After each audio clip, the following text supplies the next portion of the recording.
Hello my dear soulmates.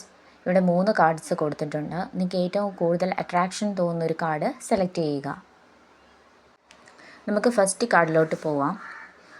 ഇവിടെ നോക്കുകയാണെങ്കിൽ നിങ്ങൾ ഹാപ്പി ആവാൻ നോക്കുന്നുണ്ട്, പക്ഷേ പല പ്രശ്നങ്ങൾ കാരണം നിങ്ങൾക്ക് അങ്ങോട്ട് പറ്റുന്നില്ല എന്നാണ് കാണാൻ സാധിക്കുന്നത്. കാരണം നിങ്ങൾ കണ്ണ് തുറന്ന് നോക്കുന്നില്ല. നിങ്ങളുടെ ചുറ്റും പല കാര്യത്തിലുള്ള നിങ്ങളെ ഹാപ്പി ആക്കുന്ന പല കാര്യങ്ങളുണ്ട്. നിങ്ങൾ ഓവർ തിങ്കിങ് ചെയ്യുന്നുണ്ട്. അതുകൊണ്ട് തന്നെ എന്താ ചെയ്യുക, അങ്ങോട്ട് നിങ്ങൾക്ക് ഹാപ്പി ആയിട്ടിരിക്കാൻ സാധിക്കുന്നില്ല. നിങ്ങൾക്ക് ഒരു നല്ല വഴി അല്ലെങ്കിൽ നല്ല കുറേ ആൾക്കാരൊക്കെ ഉണ്ട് നിങ്ങൾക്ക്, പക്ഷേ നിങ്ങൾ ചുറ്റും നോക്കുന്നില്ല. നിങ്ങൾ വേറെ എന്താ പറയുക, ഇതൊന്നും എനിക്കുള്ളതല്ല, അല്ലെങ്കിൽ ഞാൻ ഹാപ്പി ആയിട്ട് ഇരിക്കുന്ന ആളല്ല എന്നൊക്കെ ഇങ്ങനെ സ്വയം ഇങ്ങനെ ചിന്തിച്ച് കൊണ്ടിരിക്കുവാണ്. നിങ്ങളുടെ കൂടെ ഉള്ള ആൾക്കാരെ പറ്റി ചിന്തിക്കുന്നേയില്ല. നിങ്ങൾക്ക് നഷ്ടപ്പെട്ടു പോയതിനെ ആലോചിച്ച് നിങ്ങളിങ്ങനെ വിഷമിച്ചുകൊണ്ടിരിക്കുന്നതായിട്ടാണ് നമുക്കിവിടെ കാണാൻ സാധിക്കുന്നത്. നിങ്ങൾക്ക് രക്ഷപ്പെടാൻ ഒരുപാട് വഴികൾ നിങ്ങളുടെ മുമ്പിൽ തന്നെ ഉണ്ട്. നിങ്ങൾ കണ്ണ് തുറന്ന് നോക്കുക എന്നാണ് ഈ ഒരു കാർഡിലൂടെ നമുക്ക് പറയാൻ സാധിക്കുന്നത്. നിങ്ങൾക്കൊരു നല്ല ജീവിതം, നല്ലൊരു ലക്ഷ്യത്തിൽ എത്തിച്ചേരാനൊക്കെ പറ്റും. നിങ്ങളിങ്ങനെ വിഷമിച്ച് സ്വയം വിഷമിച്ചുകൊണ്ടിരിക്കുന്നതായിട്ടാണ് നമുക്കിവിടെ കാണാൻ സാധിക്കുന്നത്. നിങ്ങളുടെ ലൈഫിൽ നിങ്ങൾക്ക് കിട്ടിയ നന്മകളെ ആലോചിച്ച്, നിങ്ങൾക്ക് കിട്ടിയ സൗഭാഗ്യത്തിനെ ആലോചിച്ചിട്ട് നിങ്ങൾ എപ്പോഴും നന്ദി പറയണം. അതിന് നിങ്ങൾക്ക് വഴി നിങ്ങളുടെ അടുത്ത് തന്നെ ഉണ്ട്. നിങ്ങളത് കാണാതിരിക്കുകയാണ്. അതാണ് ഈ കാർഡ് നമ്പർ 1. നമുക്കിനി കാർഡ് നമ്പർ 2 നോക്കാം. ഇതിൽ നമുക്ക് കാണാൻ സാധിക്കുന്നത്, നീ തന്നെ നിന്നെ കെട്ടിയിട്ടിരിക്കുന്നു.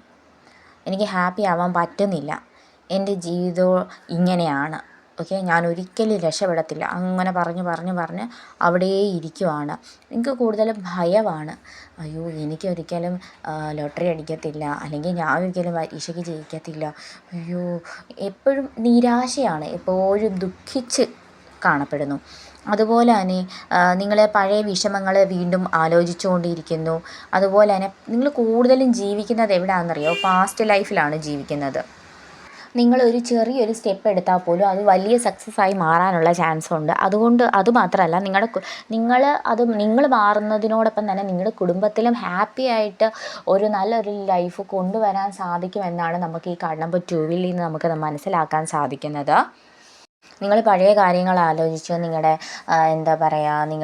പഴയ ഫോട്ടോസൊക്കെ എടുത്ത് നോക്കിയും പഴയ കാര്യങ്ങൾ ആലോചിച്ചും അങ്ങനെ വിഷമിച്ചിരിക്കേണ്ട ഒരു വ്യക്തിയല്ല. നിങ്ങൾ കുറച്ചും കൂടെ നിങ്ങളിലെ സന്തോഷം നിങ്ങൾ കണ്ടെത്തേണ്ടതായിട്ട് ഉണ്ട്.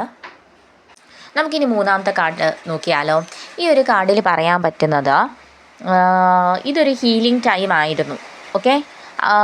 അതൊക്കെ കഴിഞ്ഞു. നിങ്ങൾ പതിയെ ഗ്രോ ചെയ്യുകയാണ്. ഒരു ചെടി വളരുന്ന പോലെ നിങ്ങളിങ്ങനെ വളർന്ന് വരാൻ പോവുകയാണ്. നിങ്ങളുടെ മനസ്സിൽ ഇപ്പോൾ സന്തോഷം, ശാന്തി, രാത്രി ഉറക്കം കിട്ടുന്നുണ്ട്.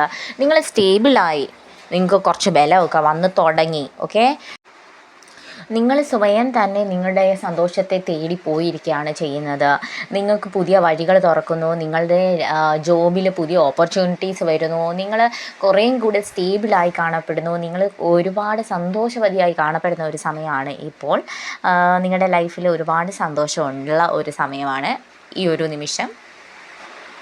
ഇതാണ് കാർഡ് നമ്പർ 3യുടെ റീഡിംഗ്. ഇതുപോലുള്ള വീഡിയോസിനായി please subscribe my YouTube channel. Thank U.